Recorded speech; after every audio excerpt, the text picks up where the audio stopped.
एक शेर पर पड़ी।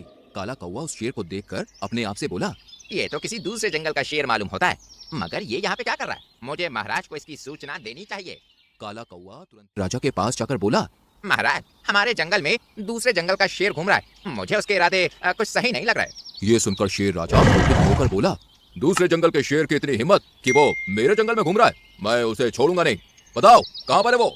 काला कौवा शेर राजा को उस स्थान पर ले गया जहाँ पर उसने दूसरे जंगल का शेर देखा था, मगर वहाँ पर कोई नहीं था। शेर राजा कौवे की ओर देखकर बोला, तुम तो कह रहे थे कि यहाँ पर दूसरे जंगल का शेर है, मगर यहाँ तो मुझे कोई भी दिखाई नहीं दे रहा है। महाराज, मैंने अपनी आंखों से देखा था। काले कौवे की बात सुनकर शेर राजा ने उस जगह का एक एक कोना छान मारा, मगर उसे कोई दिखाई नहीं दिया। तभी वहाँ पर एक सुंदर दिखने वाला तोता बोलते हुए आकर शेर राजा से बोला, महाराज की जय हो। कौन हो तुम?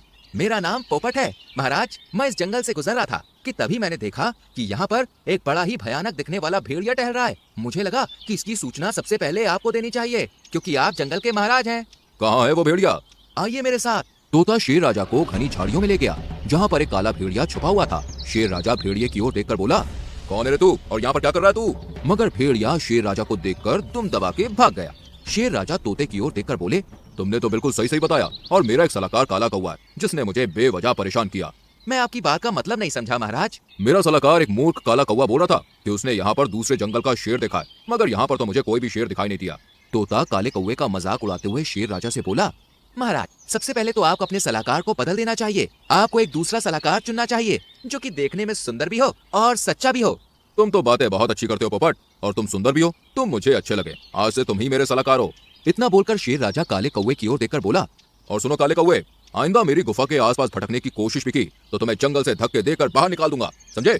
इतना बोलकर शेर तोते से बोला, आज से तुम मेरे सलाहकार हो, इसलिए तुम्हें इस जंगल में खास सम्मान दिया जाएगा। शेर राजा तोते के साथ वहाँ से चला गया और काला कौवा बेचारा मुंह लटकाकर अपने घर पर चला गया और अपने घर के बाहर उदास बैठ गया। मीनू मौसी और रानू चिड़िया वहाँ से गुजर रही थी। काले कौवे को उदास देखकर वो दोनों काले कौवे के पास आ गई। मीनू मौसी काले कौवे से बोली, क्या हुआ कौवे भाई, तुम उदास क्यों बैठे हुए हो? मीनू मौसी सही कह रही है कौवे भाई, तुम तो हमेशा हंसते गाते रहते थे और गुनगुनाते रहते थे और जंगल में हर जगह महाराज की तारीफ के गुणगान करते रहते थे। तुम्हें इस तरह से पहले उदास कभी नहीं देखा। काला कौवा मीनू मौसी और रानू चिड़िया को सारी घटना बताते हुए बोला, मेरी बात का विश्वास करो, मैंने अपनी आंखों से उस जगह पर किसी दूसरे शेर को देखा था, मगर महाराज ने मेरी बात पर विश्वास नहीं किया, बल्कि उस तोते की बात में आकर मुझे अपमानित भी किया और मुझे सलाहकार के पद से भी हटा दिया। मैंने महाराज की अब तक कितनी सेवा की, क्या मुझे महाराज की सेवा का ये फल मिलना चाहिए था? काले कौवे की बात सुनकर मीनू मौसी मुस्कुराती हुई बोली, कौवे भाई, अपना दिल छोटा मत करो। तुमने वो कहावत तो सुनी होगी, कर्म कर फल की इच्छा मत कर। मैं और रानू चिड़िया महाराज से बात करेंगे और उन्हें समझाने का प्रयास करेंगे। मीनू मौसी और रानू चिड़िया शेर राजा के पास पहुंच गईं। मीनू मौसी और रानू चिड़िया को देखकर पोपट तोता शेर राजा से बोला, महाराज, मेरी समझ में नहीं आता कि आप जंगल के शेर हैं या किसी चिड़िया घर के। तोते की बात सुनकर शेर राजा बुरी तरह से चौंकते हुए बोला, क्या हुआ पोपट, मुझसे कोई गलती हो गई क्या? तोता मीनू मौसी और रानू चिड़िया की ओर देखकर शेर राजा से बोला, जब मैं दूसरे जंगल में रहता था महाराज, तो मैंने देखा कि वहाँ के शेरों से शक्तिशाली जानवर मिलने के लिए आया करते थे और उनके सामने अपना सर झुकाया करते थे, मगर मैंने अभी तक आपकी गुफा में आपकी बराबरी का कोई भी आता हुआ नहीं देखा। अब आप ही बताइए कि इन मामूली चिड़िया का आपकी गुफा में क्या काम है? ये सुनकर रानू चिड़िया क्रोधित होकर बोली, अपनी हद में रहो आवारा तोते, तुम तो इस जंगल के भी नहीं हो। हमारे जंगल के महाराज और जंगल के राजाओं की तरह घमंडी नहीं है, वो सभी पक्षियों और प्राणी को बराबर का समझते हैं। यही बात तो मैं महाराज को समझाने का प्रयास कर रहा हूँ। क्या वह जंगल के महाराज हैं, इसलिए जंगल के छोटे मोटे प्राणी महाराज के बराबर नहीं हो सकते। पोपट तोते की बात सुनकर शेर राजा गहरी सोच में डूबते हुए बोला, ये तो तुमने बिल्कुल सही कहा, ये तो मैंने कभी सोचा ही नहीं। खैर, हम इस बारे में बाद में बात करेंगे, पहले हम इन पिद्दी चिड़ियों की खबर लेते हैं कि ये यहाँ पर क्यों आई हैं। शेर राजा के मुंह से ये शब्द सुनकर रानू चिड़िया क्रोधित होकर शेर राजा से बोली, महाराज, आपको दूसरे जंगल के पक्षियों की बातों में आकर अपने जंगल के पक्षियों का अपमान नहीं करना चाहिए। पूरे समय में अपने ही काम आते हैं। इस जैसे आवारा पोपट तोते तो मुंह छुपाकर भाग जाते हैं। रानू चिड़िया की बात सुनकर शेर राजा पूरी तरह से क्रोधित होते हुए बोला, यहाँ से निकल जाओ रानू चिड़िया, और साथ में इस मौसी को भी ले जाओ, नहीं तो लोग ये कहेंगे कि एक जंगल के राजा शेर ने मामूली चिड़िया को मार डाला, मेरी प्रजाति का नाम खराब हो जाएगा, निकल जाओ यहाँ से। रानू चिड़िया और मीनू मौसी मुंह लटकाकर वहाँ से निकल गई। शेर राजा तोते से बोला, मेरे दोस्त पोपट, अब तो मेरा व्यवहार तुम्हें शेरों जैसा लगा?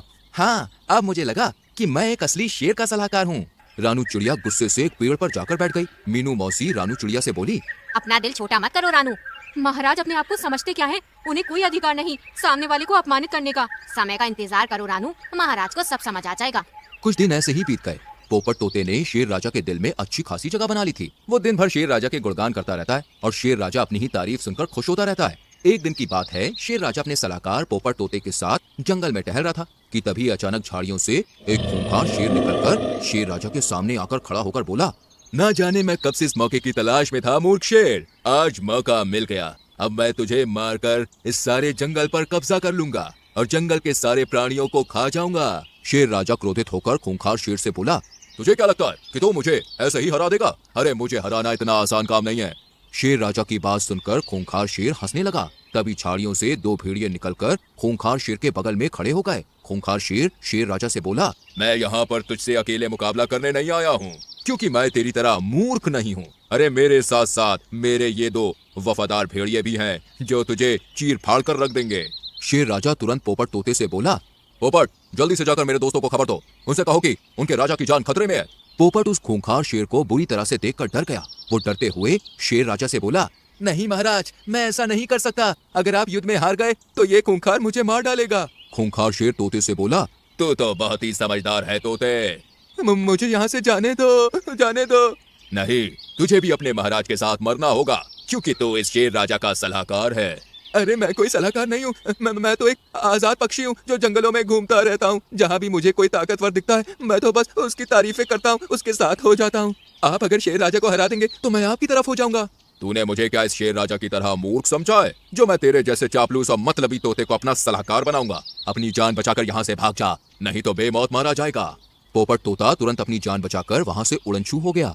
खूंखार शेर शेर राजा के ऊपर हमला करने ही वाला था कि तभी काला कौवा वहाँ पर पहुँचा।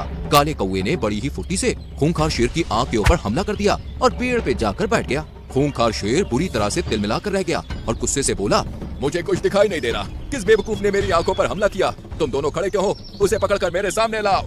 दोनों भेड़िए आसपास देखने लगे। तभी फिर से काले कौवे ने भेड़िए के ऊपर हमला कर दिया और वहाँ से भागने लगा। ये देखकर दोनों भेड़िए उसके पीछे भागने लगे। काला कौवा दोनों भेड़ियों को जंगल में बहुत दूर ले गया। वहीं दूसरी ओर मौका देखकर शेर राजा ने खूंखार शेर पर हमला कर दिया। खूंखार शेर को कुछ भी दिखाई नहीं दे रहा था। थोड़ी ही देर में शेर राजा ने खूंखार शेर को मार दिया। थक हार कर दोनों भेड़िए जैसे ही खूंखार शेर के पास आते हैं तो देखते हैं कि खूंखार शेर तो मरा पड़ा है। ये देखकर दोनों बहुत डर जाते हैं और दुम दबाकर वहाँ से भाग जाते हैं। तभी वहाँ पर काला कौवा शेर राजा की मदद करने के लिए मीनू मौसी, रानू चिड़िया और अपने दोस्तों को लेकर आ जाता है। मुझे क्षमा कर दो मेरे सलाहकार दोस्त, इसका मतलब तुम बिल्कुल सही कह रहे थे। खूंखार शेर काफी समय से जंगल पर मुझ पर नजर रख रहा था और मैंने तुम पर विश्वास नहीं किया, और तो और मैंने तुम्हें पोपट की बातों में आकर बुरा भला भी बोला और तुम्हें सलाहकार के पद से हटा दिया। इतना बोलकर शेर राजा रानू चिड़िया और मीनू मौसी की ओर देखकर बोला, मुझे क्षमा कर दो रानू और मीनू, मैंने तुम्हें भी बहुत अपमानित किया है। महाराज, मैंने आपसे बोला था ना कि मुसीबत पड़ने पर अपने ही काम आते हैं। आप स्वयं देखिए कि आपका पोपट आपको अकेला छोड़कर भाग गया, मगर वही काला कौवा आपकी जान बचाने के लिए डटा रहा। मैं बहुत शर्मिंदा हूँ मेरे सलाहकार दोस्तों। मैं तुम्हारे पद पर तुम्हें दोबारा बैठाता हूँ और अपने जंगल में किसी भी विदेशी पक्षी या जानवर के आने की रोक लगाता हूँ। उस दिन के बाद से वो सब हंसी खुशी रहने लगे और इस तरह से काला कौवा जंगल का हीरो बन गया। तो दोस्तों, कैसी लगी आपको हमारी ये कहानी? अच्छी लगी तो लाइक और शेयर करके चैनल को सब्सक्राइब करें और बेल आइकॉन प्रेस करें।